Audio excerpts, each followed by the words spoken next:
Diviértete interactuando con el público en tiempo real. Bueno, venimos leyendo el libro de Marian Rojas Estapé, que se titula Encuentra tu persona vitamina, y vamos más o menos como por la mitad. En el capítulo número 13, que fue donde quedamos el día de ayer, dice cómo sanar las heridas cicatrizadas, mal curadas o un apego inseguro. Recordemos que estamos hablando del apego y ella está profundizando en este tema. Dice así: cuando un paciente acude a consulta me puedo enfrentar a distintas situaciones. Bienvenido, encantado 34. Gracias por los toques y los comentarios. Dice la psiquiatra, cuando un paciente acude a consulta me puedo enfrentar a distintas situaciones. La primera es encontrarme con una persona que tiene una crisis y que solicita ayuda para resolverla. Una depresión grave, un problema de ansiedad, una crisis de pareja. Esta puede estar motivada por algún aspecto concreto de su vida. Sufre relaciones complejas con gente de su entorno, presenta un trauma que no ha logrado superar, padece miedos y fobias incontrolables, está atravesando una pérdida. Por otro lado, existen pacientes que ansían hallar herramientas para analizarse, comprenderse y gestionarse mejor, porque se dan cuenta de que existen temas de su día a día que no funcionan como deberían. Otros reconocen que el vacío interior que padecen les conduce a comportamientos que acaban convirtiéndose en vías de escape, como las drogas, alcohol, adicción a las redes, al sexo. En definitiva, algunos acuden porque las circunstancias son adversas y no pueden gestionarlas, y otros porque, a pesar de que las cosas en general les van bien, describen un vacío y una insatisfacción global. Gracias. No puedo quejarme, no tengo grandes problemas. Estoy seguro de que existe gente más grave que yo que debería estar aquí. Pero teniendo todo lo que tengo, ¿por qué no soy feliz? La pregunta de las 50.000 luchas. Estas personas tienen probablemente algo que no les hace disfrutar. Puede ser su perfeccionismo, oído la tambora, un fondo depresivo, una voz interior que les machaca o una historia emocional dolorosa. En todos los casos, pedir ayuda es primordial, Sara, para encontrar una paz relativa y hacer balance entre las circunstancias externas y la forma de ser de cada cual. ¿Qué tal? Salud por eso. Tenemos cafecito el día de hoy. Dice acá la psiquiatra: aprender a gestionar las emociones es una de las claves para disfrutar de la vida. Salud. ¿De qué depende la gestión emocional? Ay, mamá, nos vamos a meter en aguas profundas. Una buena gestión emocional consiste en ser capaces de regularnos ante los momentos de estrés, rabia, tristeza o frustración. El aprendizaje de esa gestión comienza en la infancia, como ya hemos visto. Y para que se active de forma sana es necesario que haya existido en los primeros años de vida. El papá de ella, de la psiquiatra, dice que los primeros 6 años de vida. Dice, y para que se active de forma sana es necesario que haya existido en los primeros años de vida una figura cuidadora que sepa atender de manera correcta y equilibrada las necesidades y problemas del niño.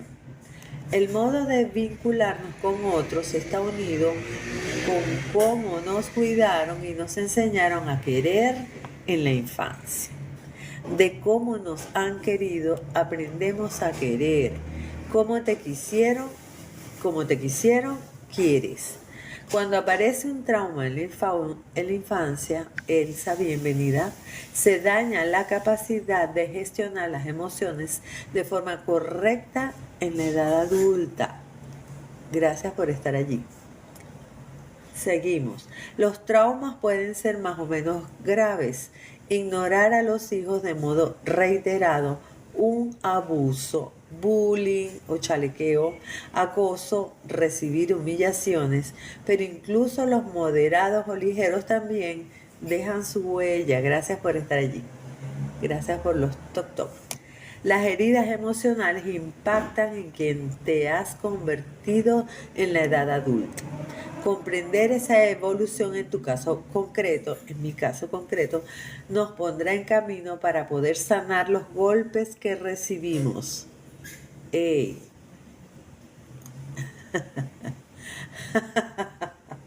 Sigo. Como padre, no olvides que esa autorregulación emocional se educa desde la niñez. Como hijo, analiza cómo te enseñaron a gestionar el conflicto. Ok, lo voy a repetir porque esto es un tip. Como padre, no olvides que esa autorregulación emocional se educa desde la niñez. Como hijo, analiza cómo te enseñaron a gestionar el conflicto. Aquí te dejo el proceso con el cual yo trabajo. Tremendo regalo, gracias por estar allí. Como lector que estás inmerso en estas páginas, estoy segura de que algún concepto resonará en ti. Voy a ir enumerando diferentes pasos de mi camino terapéutico con los pacientes, pero no todos requieren atravesar cada fase.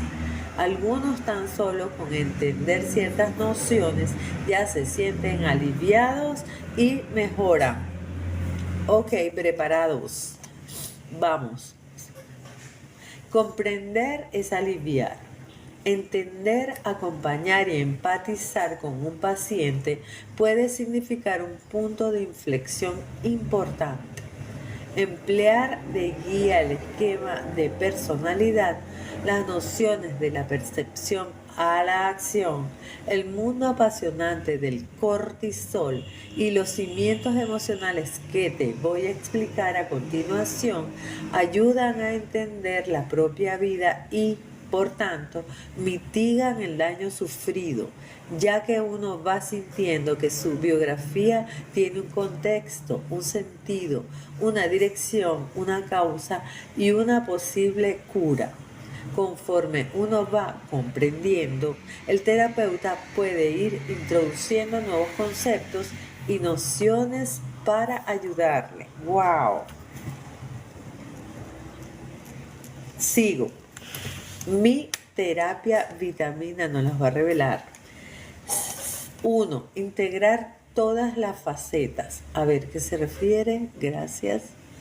Durante la terapia escucho atentamente a la persona que tengo delante y voy encuadrando su sistema de apego, su forma de gestionar las emociones, su personalidad y cómo responde su cuerpo y su mente a todo esto. Ese primer día explico lo que denomino el esquema de personalidad, a la vez que doy al paciente unas nociones sobre cómo se unen en él la mente, la psicología y el cuerpo, es decir, lo físico. Se lo transmito de forma personalizada, descifrando su propia historia desde el cortisol, el cuerpo, la inflamación, la somatización, la personalidad, la gestión de personas del entorno y su sistema de apego. Son unas nociones iniciales, pero dan un sentido a la persona que viene a verme. Entender sus síntomas, sus relaciones y su comportamiento le ayuda a visualizar el camino de superación. Ay, Dios, yo no sé. Tengo algo como en la nariz de ayer. Estaba ronquísima y se me quitó la ronquera. Una cosa como rara. Sigo. Esquema de la personalidad. Número 2. El esquema de la personalidad se erige como uno de los pilares del tratamiento desde el primer día. Ya lo mencioné, en cómo hacer que te pasen cosas buenas. Ese libro viene después de este. Cómo hacer que te pasen cosas buenas. Sigo. López, bienvenida. El esquema de la personalidad se erige como uno de los pilares del tratamiento desde el primer día. Recordemos que Marian Rojas Estapé nos está dando sus secretos. Ya lo mencioné en cómo hacer que te pasen cosas buenas, pero me parece interesante recordarlo aquí. Poder plasmar en una hoja el tipo de personalidad, los rasgos del paciente, junto con los factores de estrés, aquello que le pone en modo alerta y le sube el cortisol, y las consecuencias físicas que tiene somatización y psicológicas le impulsa a comenzar su travesía hacia la mejoría. Gracias. Tenemos médicos aquí, paramédicos.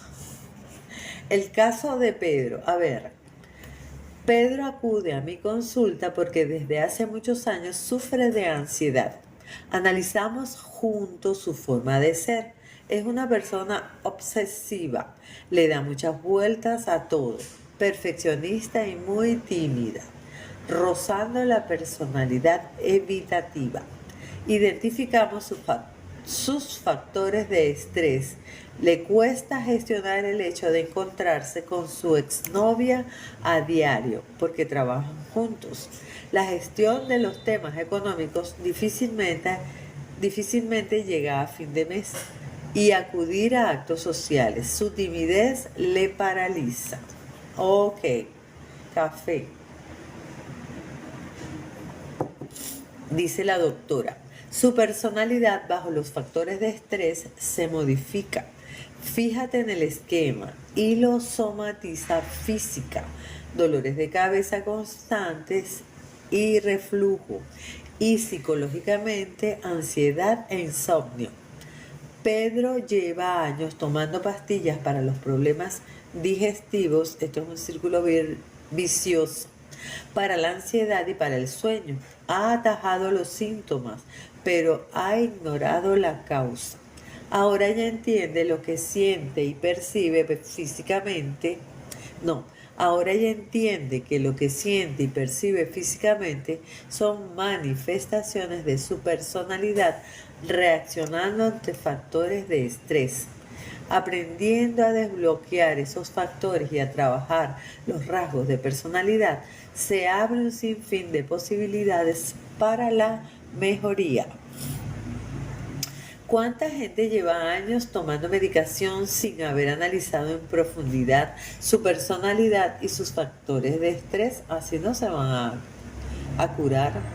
Por eso, de forma errónea, en ocasiones se dice, lleva toda la vida con depresión. Lo que sucede es que nunca ha trabajado su forma de ser y desactivado lo que le enferma y bloquea. Un tratamiento enfocado de esta manera aumenta las posibilidades de salir del túnel. Si no, va a estar así por século seculorum. Sigo. Y aquí está lo que ella decía. Ella dibuja a su paciente y lo va describiendo. Entonces, no les puedo mostrar la gráfica, pero en la página 123 sale una figura de Pedro y le pone sus 3 características principales: obsesivo, perfeccionista y tímido. Lo obsesivo le hace tener pensamientos repetitivos. El perfeccionista le da vacío e insatisfacción y lo tímido lo bloquea.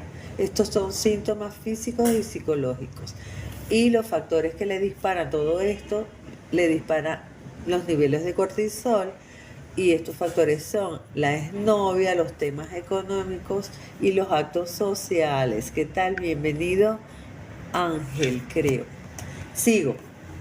Las expectativas del paciente.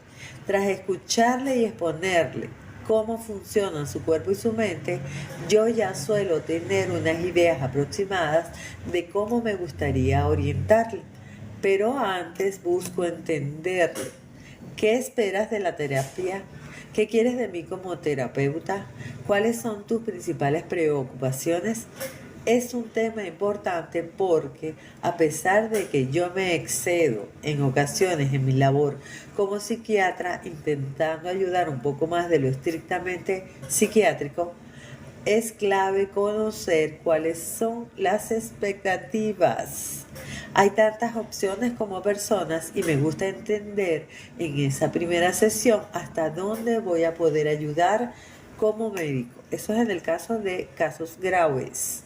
Pero si uno mismo se está autoanalizando, también quisiéramos saber cuáles son nuestras expectativas personales. Sigo. Relación con el terapeuta. Gracias. En terapia, para ayudar a alguien con un estilo de apego inseguro, una de las primeras premisas es tratar de que la relación con el paciente sea consistente. Es decir, que de cierta manera el terapeuta se convierta en un apoyo vitamina, en una figura de confianza para que el paciente sea capaz de mostrar sus heridas y se deje ayudar. Importante. El vínculo que se genera médico-paciente puede llegar a ser muy difícil en las primeras sesiones, sobre todo de la gente que le cuesta comunicarse. Yo voy con mucho cuidado, dice ella, pues a veces se produce una conexión de dependencia, ya que el paciente busca un pilar esencial para su vida. En otras ocasiones, si las expectativas que éste tiene puestas en el tratamiento o en el psicólogo no llegan a la altura, aparece el menosprecio. Tiene que ver envidiosa. Es comiquísima la relación de ella con la psiquiatra. También puede surgir la desconfianza cuando no logra derribar la barrera que se ha interpuesto con el terapeuta y eso requiere tiempo, paciencia y mimo. ¿Qué tal? La serie se llama Envidiosa y la están pasando en Netflix. Buenísimo. Sigo. Estamos leyendo Encuentra tu persona vitamina de Marian Rojas Estapé. Gracias, gracias, gracias. En ciertas situaciones, dice ella, hay pacientes que no consiguen transmitir lo que les pasa. Les supone un triunfo comunicarse. Nunca han sabido expresar sus emociones y tienen grandes dificultades para compartir su malestar.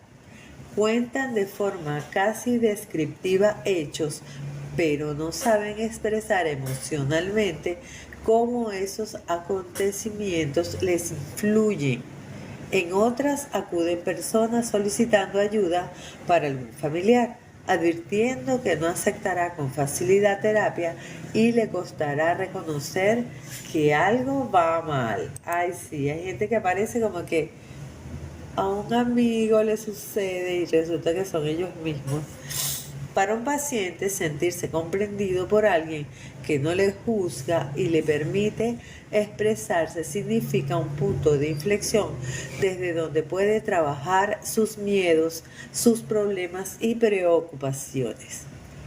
Desde esa confianza comienza una andadura terapéutica que puede ser muy fructífera. Allí nace la terapia vitamina. La psicoterapia es una relación cercana con alguien. Se abren el corazón, el alma y la historia de cada uno. A veces la denomino mimoterapia, porque requiere en primer lugar encontrar ese sitio seguro y esa persona que le aporta confianza y seguridad, donde el paciente se siente tranquilo y en paz, aceptado y no juzgado. En algunos momentos, cuando termino una sesión importante donde observo un estilo de apego muy inseguro, me emociono, respiro profundamente y canalizo todo lo que me ha sucedido. Me recupero para poder entrar en la vida de la siguiente persona que me está esperando. Las consultas pueden ser, esto debe ser un desgaste total, las consultas pueden ser de una profundidad y emotividad inmensas, no lo dudo. Te cuento una historia que me sucedió hace unos años. A ver, El caso de Rafa. Rafa tiene 22 añitos y es hijo único. Sufrió una depresión por bullying o chalequeo durante la adolescencia y realizó un intento de suicidio. Desde entonces se forjó en él una personalidad dura y poco empática. Sus padres son personas frías, cero emotivos y muy exigentes. Ha estado confinado en un pueblo de Andalucía, desde que comenzó la pandemia y sus padres no le han dejado salir por miedo al contagio. Es temeroso. Debido al empeoramiento de los síntomas, le pido que acuda presencialmente a consulta. Se han agudizado sus rasgos de personalidad rígida y obsesiva y es incapaz de expresar emociones. Su apego es inseguro de tipo evitativo severo.